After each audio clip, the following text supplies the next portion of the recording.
You are now listening to the Legends Lingo podcast, presented by CouchGuysSports.com. Here are your hosts, Al. You didn't ask him about that long? I was getting there, Beetle. What the fuck kind of host are you? I mean, you're burying the lead. Shit, dude. Someone Chris give her is- a chip, please. Powder, Yes, sir. and Matty D. And on top of that, now you have a triple effect. You have the Niners looking for a long-term answer with Jimmy G in-house. Maybe they don't want to spend the money on Jimmy G. Maybe he gets freed up because they go after a guy like Teddy Bridgewater, who now theoretically could be freed up. So there's a lot of dominoes to fall. Enjoy the show.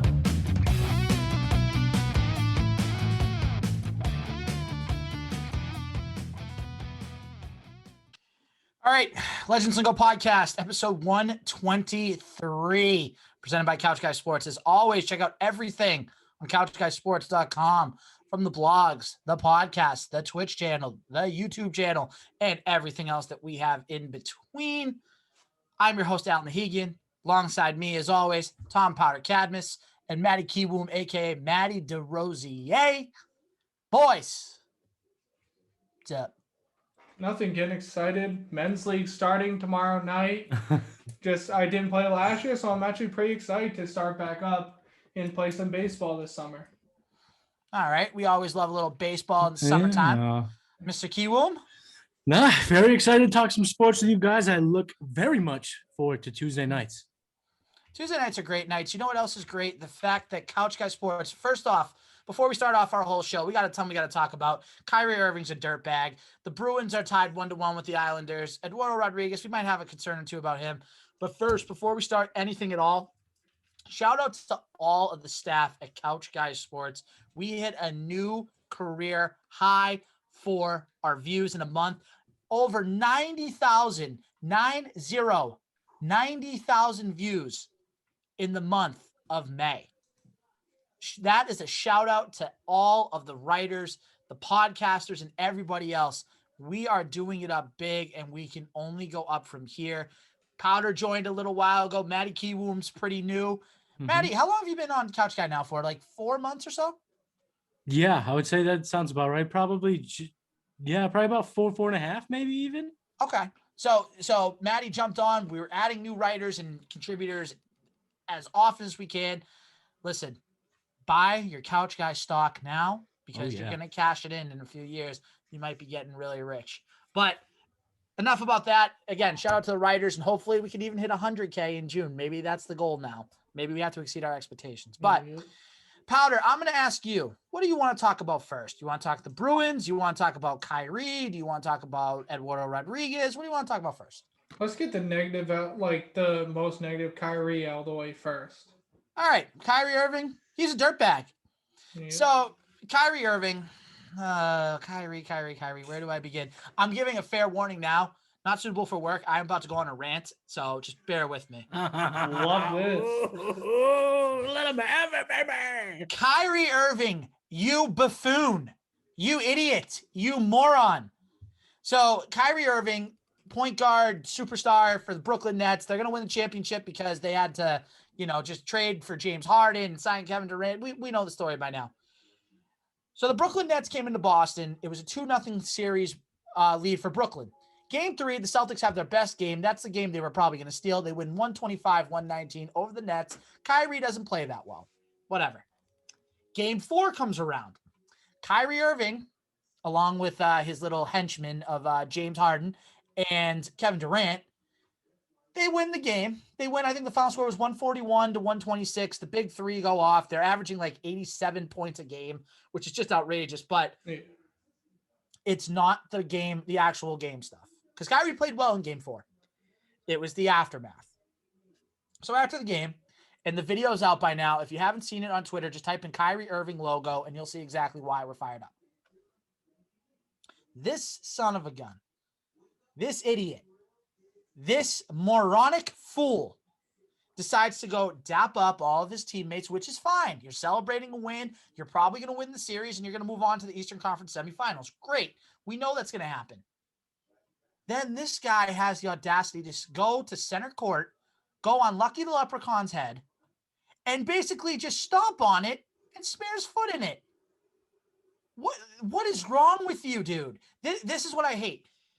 Kyrie Irving, like, yes, he didn't pan out in Boston. We know that. We understand that. But to have the audacity and just the gall, I don't even know what word to really describe it. Just to have the presence of mind to drag his foot across Lucky the Leprechaun's head, that is a slap in the face to all the Celtics players that played in this organization. It's a slap in the face to the whole organization and everybody else that's a Celtics fan. You are disrespecting Bob Cousy, Bill Russell, Larry Bird, Paul Pierce, and everybody else that poured their heart, sweat, and tears into the Celtics. For what? Because you didn't have a good 2 years here? Because you couldn't handle being in the bright lights of Boston, so you had to go like tuck your tail between your legs and scamper away to Brooklyn? Give me a break, dude. And we're going to talk about the other incident in a second, but I'm sorry if I took anything away from you guys. Kyrie Irving ticks me off. It's ridiculous that this guy gets the attention that he does. He turns everything into like this like philosophical like stuff. You're hated because you're an idiot. You were an idiot in Boston. That's why people hate you. You said you were going to resign, and then you went back on your word. You quit on the team in the playoffs before you left. That's why people hate you. You moron. Floor is anybody who wants it. Matty, you want to go? Sure, because I just have to say, I do have to admit, I absolutely, positively, without a shadow of doubt, loved what Kyrie Irving did. Only because how pissed off it made me. And I love rivalries in sports. I love bad guys in sports. I love friction in sports. Michael Jordan said it on The Last Dance. He said, bring hate back in sports. And if Kyrie's going to bring a little of that spice back into it, I'm all for it. I need the bad guy. Listen, if Kyrie's going to go ahead and step up and be the 2021 Isaiah Thomas, not the Celtics Thomas, the bad boys Pistons Isaiah Thomas. If he's going to take that role head on and be the bad guy, let's bring it on. It only makes sports better when there's rivalries, when Danny Ainge and company have a more of a reason, a more of a hatred, a more of a fuel to boost this team back up to where we thought they'd be for next year and beyond. Because if you're going to have someone come on your court and disrespect you, not only with stepping on Lucky, but he disrespected you during the game. He absolutely lit them up in Game 4. He let them know that little uprising in Game 3 was not going to be tolerated. And I love that he stepped on Lucky because it fired me up as a fan, and I only imagine it fired up the Celtics as a whole. And I'm down for rivalries and friction back in sports. That's a good spin zone. You know what? I kind of like that. You've sold me a little bit, Mr. Keywoom. Nice job. Yeah, and I believe I hate it. I feel exactly the way you feel, but because it makes me so fueled, I kind of love it. Bring it back. All right, Mr. Powder. Yeah, I have to agree with both of you. Just so disrespectful to Celtics organization, especially from a former player. And like a lot of people said online, like at least Terrell Owens, when he did to the Cowboys, it was during the game and everything. But Kyrie, I think just this should motivate, like Matty just said, this should motivate the Celtics for next year to want to get better and beat the Nets and especially beat Kyrie Irving and show them that they're a better team and come back after they're pretty much getting their butts handed to them this series, obviously except for Game 3 where Jason Tatum led the way and absolutely showed why he's a superstar in this league. But the rest of the series has been all net. So I think that's another motivational factor for the Celtics to become better for next year. And I will say this. Congratulations, Brooklyn Nets. You're beating a Celtics team that basically didn't have Kemba Walker for the series, basically didn't have Robert Williams for the series, did not have Jaylen Brown for the series. So congratulations. You beat a team that is a shell of itself right now. That's who you beat. All they have really is Jason Tatum, Marcus Smart, and if you want to include Evan Fournier in there, fine. Great. What else do you have? So good for you. You should beat them in 5. If you didn't beat them in 5, then I would say you're in big trouble for the rest of the playoffs. But this leads me into the next part of this, and then I promise we'll move away from this. But the water bottle incident. So a 21-year-old from Braintree, we're not going to say the name out of respect to him because it would just be the wrong thing to do to expose him like that. He decided to take a water bottle, throw it at Kyrie Irving, and this is going to kind of lead into a bigger discussion. We've seen it now in sports the past couple days. The Philly-Washington series, Russell Westbrook gets popcorn dumped on his head. The Knicks-Hawks series, Trae Young gets spit on by, I think it was a fan, right? It was a fan, yep. It was a fan? Okay. So he gets spit on by a fan. a minor league baseball team. It might have been, correct me if I'm wrong, it might have been actually the Woo Sox. I don't know or a AA team or something, but there was a fan that went after the pitcher of an opposing team. Yep. And then he got cleaned out. Yeah, which he should have. Yeah. So, you walk on that field, you're fair game to these athletes. For real. And this is the thing that drives me nuts. And I want to know what you guys think about this. Obviously, I know quarantine has been tough for everybody. You're crammed into a room. You're crammed in your house. We were crammed in our houses for a while till we kind of found out more about Corona and everything else in between. But the thing is, there is a way that you can go and enjoy the game without being an absolute idiot. And I understand you're paying a lot of money for these tickets. You want to be entertained. I get that. But do not feel like you are entitled to do whatever you want. Do not feel like it is okay to throw something at another human being. Now, again, like Kyrie Irving, he's gonna not sugarcoat it, but he's gonna like make it worse. Milk it. Yes, thank you. He's gonna milk the situation and he's gonna make it worse than it needs to be. Fine. But everybody else, like, they're doing their jobs. They're not going out of their way. Russell Wilson's not going up to Powder and saying, hey, you're ugly, get a haircut or something stupid like that. They're not doing anything like that. They're playing the game and they're doing what they need to do. By the way, Powder, you do not need a haircut because your hair looks excellent right now. It does look great. It does. Thank you. It does. But the point I'm trying to make is this. Athletes are doing their job. They're not going after fans. They're not making the first move. So why is it that when you get a couple drinks in you, you all of a sudden get this power struggle over you to think that it's okay to interfere with somebody that's trying to do their job? There's no place for it in sports. What Kyrie Irving did with the logo, I still think is wrong. And what that kid did to Kyrie, throwing the water bottle, that was wrong. I think we can admit both of those can be wrong. Could it have been that maybe the fan threw the water bottle because he saw Kyrie step on the logo? Maybe. We don't know. But in any case, you should not be doing this. It's wrong. It's cruel. I thought we're better than this. And this is why people think that the city of Boston is racist, because of incidents like this. It's ridiculous. Stop being idiots. This is a PSA announcement. I hope everybody's listening and watching and looks into my eyes when I say this. You are idiots if you decide to interfere with a game like that, whether it's during the game, before the game, or after the game. Clean it up. Figure it out. Thoughts on that situation? What's been going on with fans in sports? Start with Matty, then we'll go to Powder. First of all, I just think these fans have the gall to believe that they're bigger than the whole thing. You know, this guy in the stands the other night, he thought that he's the gatekeeper of the Lucky mascot. He's the Boston Celtics last line of defense. Like, dude, get a grip on reality. You're just a fan like all of us. You're there for the enjoyment. If Kyrie, and let me be honest, when I heard the charges that were brought up on him, I thought they were ridiculous. But then I thought about it, and I thought, if Kyrie Irving walked up to this dude, and let's say he worked at Foot Locker, you know, he was a manager at Foot Locker. If Kyrie Irving walked in, was going to buy some shoes, was pissed off because they didn't have it, and chucked a water bottle at him, the same exact charges would be brought to Kyrie Irving. So you have no right to go in some dude's, place of business where they're working and start chucking stuff at him. I don't care how mad you are. I don't care how disrespected you feel as a fan. It's not your right, like you said, Al. It's just not your right. And I just think that these fans have to realize that it's not about them. Who cares about your IG? Who cares about your followings? Who cares about the clicks you're going to get? What you're doing is wrong, and it's going to ruin it for all of us. And when you put these athletes out there and you endanger them post-game like this, say goodbye to post-game interviews. Say goodbye to post-game autographs for fans. Like all this stuff. Say goodbye to the shoes in the crowd and little kids getting jerseys and all this cool stuff that fans get to interact with. Say goodbye to all of it if these idiots are going to ruin it. And one thing real quick before Powder goes, here's the thing that you need to think about. This 21-year-old kid, he's 21 years old, okay?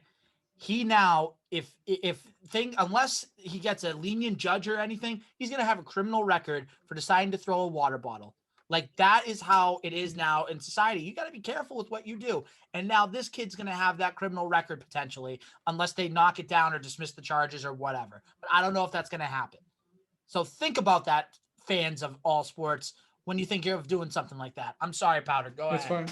Not only is like all this stuff against players, but have you seen all the fights that are going on in stands, especially the couple with the Astros Dodgers fan, then the Padres Rockies fan, like those two. Well, the Rockies Padres fan wasn't really a fight. That was a one punch. Guy was completely Yeah, he limped him big time. Yep. But I think I have to agree with Al where, like, I think quarantine, being stuck in your house the whole time, people forgot how to just be civil in a public setting, and especially Big Ten like that. And we're going to see probably instances more and more until people get smart again and they can just not do stupid things like that. But I feel like we're going to see it for another couple months with people finally being able to get outside. It's 100% capacity back at places. So there's just so many people, and people are just first time going out probably in a year plus. So they haven't probably drank a ton in a public setting. Obviously they couldn't for a year. So they just don't know how to handle themselves anymore. And like both of you have said, just stop acting like idiots and just be respectful to everybody, whether it's a fellow fan or even a player. The player, yeah, they get paid a lot more than maybe they should, but they bring in the revenue. That's what they deserve if they're bringing in that revenue for the league and everything. So just respect them at their place of work. You don't want to be at your desk and someone come in and just throw a water ball at the back of your head while you're doing something. So Fair enough. So again, just like we're all saying here, we're not saying don't have fun, don't, eat, drink, be merry, do whatever you want to do. Boo, whatever. Just you can, yes, boo the heck out of everybody. I would boo my throat out at Kyrie Irving if I was at the game. But like throwing things and all this other stuff, leave it, give it a rest. Like just give it a rest. But anyways, all right, Matty, Eduardo Rodriguez, or the Bruins? What do you want to talk about? Let's get Eduardo out of the way because I feel like we got a nice little chunk of Bruins. Okay, so guys, I'm not gonna lie to you. I'm a little worried about Eduardo Rodriguez, and here's why. When he ended the month of April, do either one of you want to guess what his ERA was? I looked it up, so I'm not going to guess. All right, Matty, you want to guess it? I think it was like in the high threes, right? Powder, give it to us. What was it? It's a 3.52. He was at a 3.52 ERA. He was 4 and now. That was he was 4-0. That was after his April 25th start against the Seattle Mariners. Since then, these have been his lines in the month of May. Against Texas, 5 innings, 8 hits, 4 runs. Against Baltimore, 5 innings, 7 hits, 1 run. That was his best start. Now, here are the rest of the starts of the month of May. Against Oakland, 6 innings, 7 hits, 4 runs. Against Toronto, 5 innings, 11 hits, 5 runs. Against Philadelphia, 4 innings, 5 hits, 4 runs. Then against Houston the other day, 4 2/3 innings, 7 hits, 6 runs. Matty, you want to guess what his ERA is now at the end of the month of May? I think it's like the high fives now. Hasn't it shot up or sixes even? Powder, do you know it? Not his season ERA, no. 5.64. Jeez. So he has got 2 full runs in 1 month. Guys, there are some things that are concerning to me. Like, if Rodriguez did this in April because he was coming back from COVID, he had a year off, fine.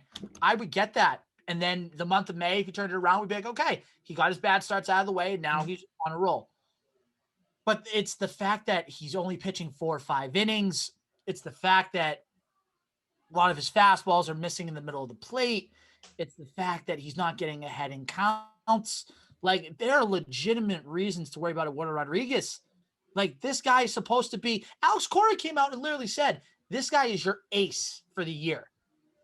And now he's not acting like an ace because now you have Nathan Eovaldi, who's been okay lately. Garrett Richardson's turned a corner. Martin Perez, that's been fine. And then you have – who's the other? Pivetta. Thank you. Nick Pivetta, who's started to take a little bit of a downslide since his 5-0 start. So this Red Sox team, if they want to continue to compete, they need the starting pitching from Eduardo Rodriguez, plain and simple. There's no excuse for what he's doing, and he needs to step up and be that ace that people are calling him to be for this Red Sox team. Because until Chris Sale gets back, that's probably your ace. So again, I got concerns about Rodriguez. I hope he turns it around in June, but if he doesn't soon, there might have to be some sort of solution. I don't know. Overall thoughts. I'll start with Powder, then go to Matty. Kind of like you said, obviously it's kind of scary when you see it happen. April, have a great April and May, but I just think he took a year off. Like, yeah, he started off well, but he didn't pitch for a whole year, so his body's not used to what he's doing. So I think he's going to be fine. He was good for 2019 and everything. So I think he just has a rough month. I think he's going to work through it and get better. And I think if it lasts all the way through June, then you start getting then that's when the panic button comes out. But I think he'll be able to work through it in June. I think he'll be fine the rest of the year. So, Eduardo Rodriguez is a case that's split into two sections of my brain here when I look at him, when I think about him, because I've watched a ton of him. Eduardo Rodriguez's starts, the metrics and what I see. Now, every Thursday on High Heat Fantasy Baseball, I take a trip to Shameless Plug City, and I'm going to do that here tonight if you guys will allow me. This week's episode, we will be diving into the metrics. A little bit of Eduardo Rodriguez on this week's episode. So I'll just allude to it. It's actually pretty positive in terms of his actual production. But what I see, Al, I agree with you. He doesn't look like he has it. Fastballs all over the middle of the plate. He's getting hit hard, and he just looks like he doesn't have that snap, that sharpness that he's had in years past.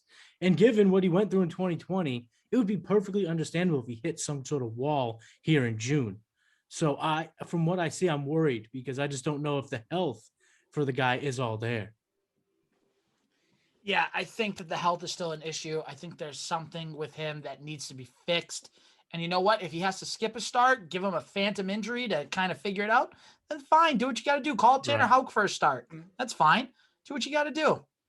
But again, the Red Sox need Rodriguez to step up if they want to continue to contend in the American League East, because Tampa Bay is hot right now. They've won 5 or 6 straight series. They're playing well. The Yankees have finally figured it out, which we knew they would. And I don't want to hear any different. We knew they would figure it out. And then Toronto's right in the mix of things too. If they can figure out that bullpen, they'll be right in the thick of things in the race. And Baltimore's Baltimore. They're never going to be competing. They're never going to be contending. But Eduardo Rodriguez needs to figure it out. Mm-hmm. What doesn't need to be figured out is where we can go to get the best burgers in a while. So with that being said, we're just going to give a really quick shout out. A&B Burger and Bar in Boston near the Garden. Go check it out. All their TVs and everything. The promo code we're still working on, but where you just want to give a real quick shout out to A&B Burger, our sponsor. They have great burgers, great salads, really great everything, great food, everything else in between. I think it was the chicken pot pie, chicken parm, everything else. So again, check out A&B Burger. If you type in Google A&B Burger, A&B Burger and Grill, whatever you want to call it. It's A&B Kitchen and Pub. There you go, A&B Kitchen and Pub. You can call it a bunch of different names. There's a location in Beverly, which is on the North Shore of Boston. There's a location right in Boston near the TD Garden. Go check it out. Get some good food. Watch the games and tell them Legends Lingo sent you. Nice, easy, to the point. Hey, Alan Powder, you know what I call it? What do you call it? Delicious. Yep. Nice. Nice. All right. We're going to wrap things up with the Bruins. So the Bruins took care of business against the Capitals. They ended up winning their first round matchup with the Capitals in a 4-2-1 series victory. They're now in the second round against the New York Islanders, winning the first game very convincingly 5-2 at home at the TD Garden. The Garden was rocking, full capacity for the first time in about 440 days. And then game 2 on Monday night on Memorial Day against the Islanders, down up 1-0, down 3-1, tie the game at 3 late in the third period, losing overtime to the Islanders. So now the series is tied at 1, heading to the Coliseum in Long Island. I just want general impressions first of the series, and then we'll talk about these next couple games a little bit. So I'll start with Powder, and then I'll go to Matty, and then I'll kind of give my 2 cents. So Powder, overall thoughts on the Bruins series with the Islanders so far?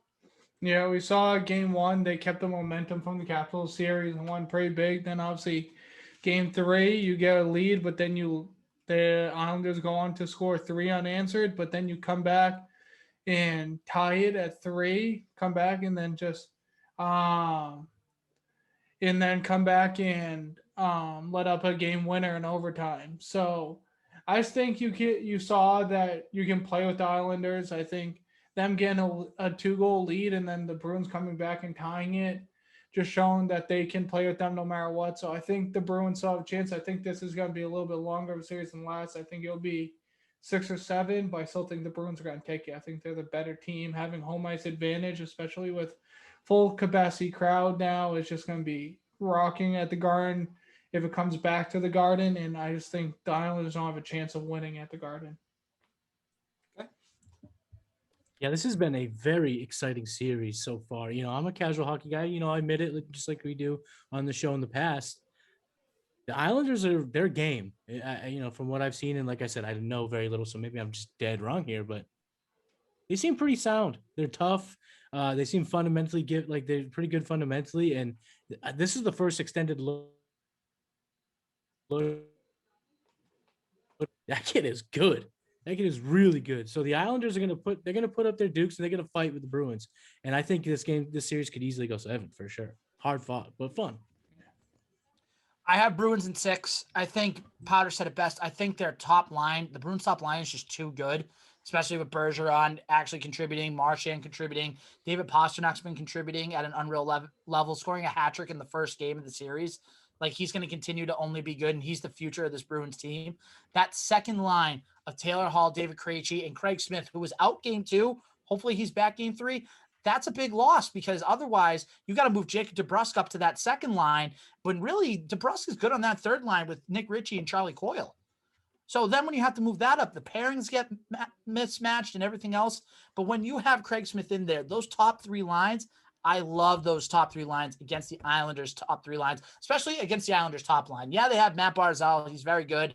They have a few guys like Brock Nelson, Josh Bailey that are doing well. Kyle Palmieri got a cheap garbage goal. But that's another thing, too. In that game, too, the Islanders got 2 of their 3 goals in regulation were garbage goals. I mean, the pinball deflection with Josh Bailey and then Kyle Palmieri just stuffing the puck and then just getting it barely over the line. Like, those were 2 garbage goals. Their power play goal was nice. That was nice. But even their overtime goal was a little bit garbage. I mean, Lozon just fired it off a Coyle's skate and then just gave a breakaway, and it comes with like a 50-50 shot at that point or something. Yeah, I'm not going to lie to you. As soon as Lozon made that mistake and that turnover and the Islanders were going the other way, I said, that's game. That, like, you had that feel for sure. Yeah, you just knew. It's like, okay, the Bruins, they have their chances. Now the Islanders, I thought the Islanders in overtime were the better team. I thought they were skating harder. They brought the heat right away. Exactly. They kept the puck in the Bruins side, and they just kept pushing. Even during line changes, they were able to keep the ball. Again, that's how casual I am. I am sorry, hockey fans. But yeah, they kept the puck in, and they would put the pressure on right away. It's called a puck. The little black rubbery thing that the boys disc, hit with those stickies. The black disc, the sticky puck. The saucer that goes shoo shoo shoo. Yeah, there you go. And they hit other fellas into the boards, and it looks like it hurts. And they're always pushing on each other and hitting each other with their stickies.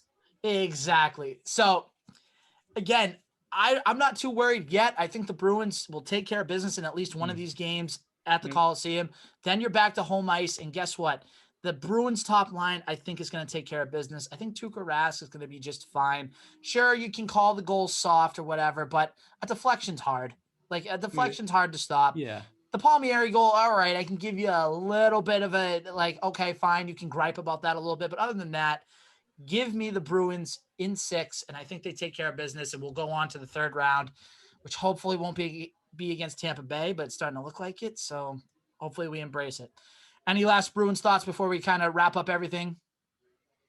No, I'm just really excited to watch this. I get into playoff hockey, especially when the Bruins are into it. And even a casual fan like myself knows that Tuukka's playing pretty good. And that's, you always hear the gripes against him. So it's good to see him playing well. Yep. And Powder's got a little point that he would like to make before we wrap up. We haven't brought this segment back in a while. So flashback to the Powder's points days. But Powder, what is your point? Yeah, so I know we're talking about this right before the show, but for those of you baseball fans that watch all of the MLB, there was an interesting thing that happened last week. I think, what was it, Thursday or Friday, whatever day it was. Cardinals pitcher Giovanni Gallegos got, when he came into the game, Joe West, the umpire that just got honored for umping the most games, went up to him and made him take off his hat and was going to have him switch his hat because it looked like there was something on the Bruins hat. I'll try and make this quick, but a lot of things have happened. You've seen pine tar on people, and the pitchers get ejected for having pine tar on their hats. And you see a lot of pitchers, they go to their hat, they touch it, or they go to their arm and touch it. a lot of times pitchers will have sunscreen on them, not just to prevent a sunburn, but to get grip.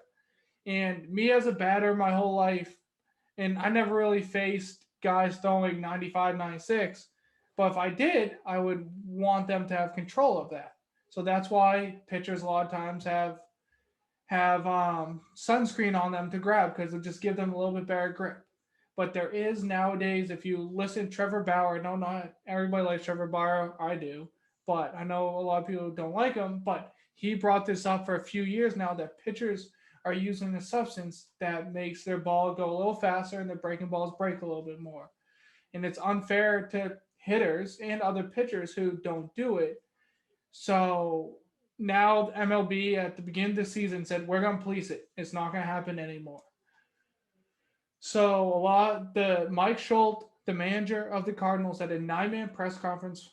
If you want to go listen to it, I, as a baseball fan, recommend to everybody who likes baseball. It's a 9-minute and 55-second video, and every second's worth it, because he explains how MLB is being nitpicky.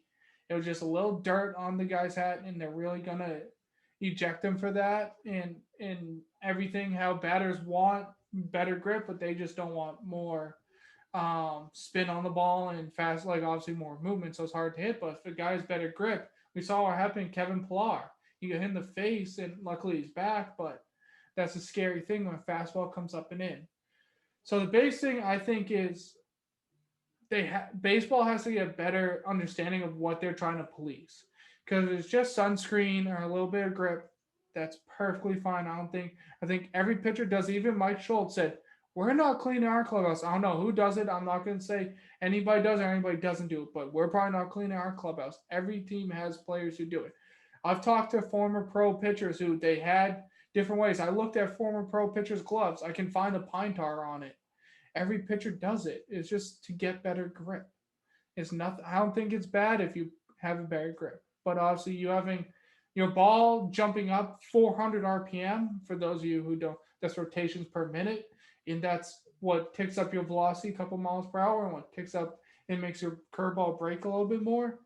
If it does that unnaturally, then yeah, that's a problem, because that's unfair to hitters. And then, like I said, other pitchers, because those pitchers are going to get paid more. They're going to be the pitchers who make it further in their careers than pitchers who don't do it. It's like, in a way, similar to steroids, but it's only on one side of the ball. At least with steroids, pitchers and hitters are doing it.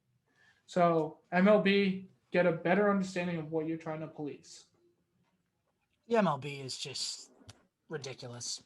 Flat out, just straight out ridiculous. But that can be a whole nother episode. So Bruins, maybe they'll be up next time we're recording. Celtics are probably going to be done after tonight. So, I wore black to the funeral of the Celtics just to make sure, that I pay my respects on this horrible season.